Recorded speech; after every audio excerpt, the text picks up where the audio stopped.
Feed the neighborhood with a tailgate-ready Big Bow Box. It's bow time.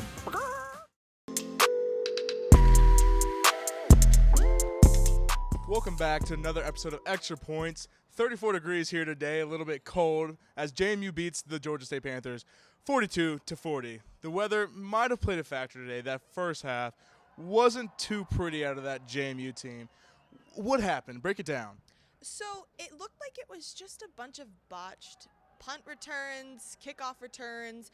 You know, it just looked like they weren't able to just get a hold of the ball. There were some opportunities there where they could have made a play here or there. It looked like one or two of them were just bad reads that they should have just let go into the end zone for a touchback. But, you know, a lot of the errors that we saw in the first half were very much self-inflicted. They weren't necessarily anything of Georgia State doing something that much better because they were the better team in most of these situations. It was mostly just the Dukes beating themselves, and, you know, being able to turn that around in the way that they did in the second half was really impressive. We saw that at App State, and I was very impressed to see it again tonight. Yeah, that first half, a lot of mistakes from the JMU team.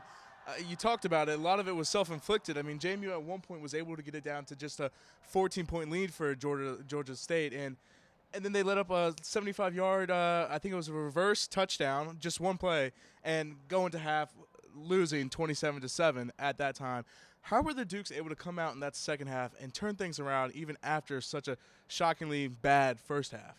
Well, I think what makes it so interesting was how they approached the second half in the locker room. You know, we could sit here and talk about, you know, JMU scoring a touchdown on the first drive of the second half and then the defense forcing a 3-and-out. We could talk about that all we want. What I found the most impressive was Cignetti talking about how he approached the team in the locker room. He knew that they made mistakes. He knew that there were errors that they needed to fix, but he approached it from a calm standpoint and said, the score is 0-0, let's figure it out. And he did the same thing at App State. And, you know, I'm probably going to compare the two a lot, but, you know, they were very similar wins in a sense where, you know, JMU is making a lot of self-inflicted errors and we're able to turn around.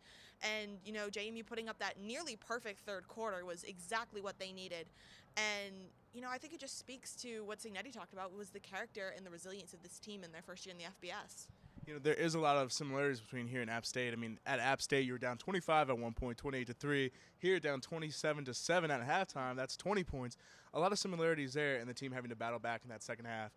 We talk about that second half. It didn't seem like there were a lot of necessarily big plays that led to that. It was more of just a chipping slowly and slowly throughout that second half to come back. I mean, one of those defensive plays, Devin Cole, the strip, that changed a lot for the JMU Dukes.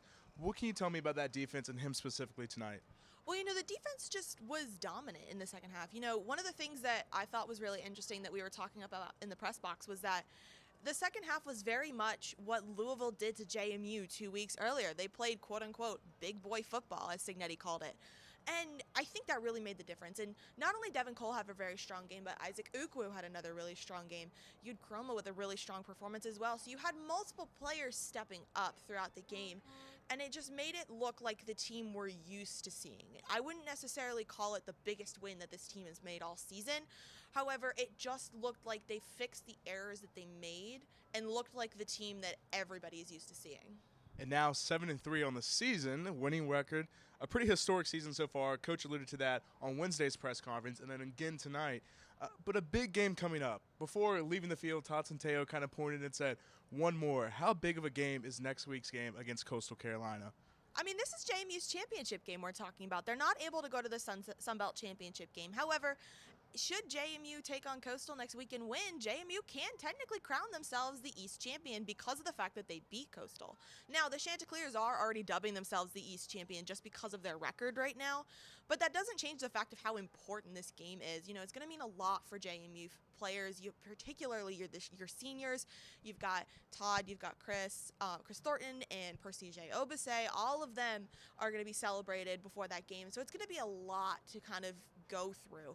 And I think it just makes it exciting. You know, I think Cignetti really is approaching this game with optimism and excitement rather than, you know, this is a do or die type situation. And I think that might actually be a hidden benefit of not having to fight for a spot in the championship game for the conference, but rather just playing because this is their championship game and they're going to make it the game that they want to play.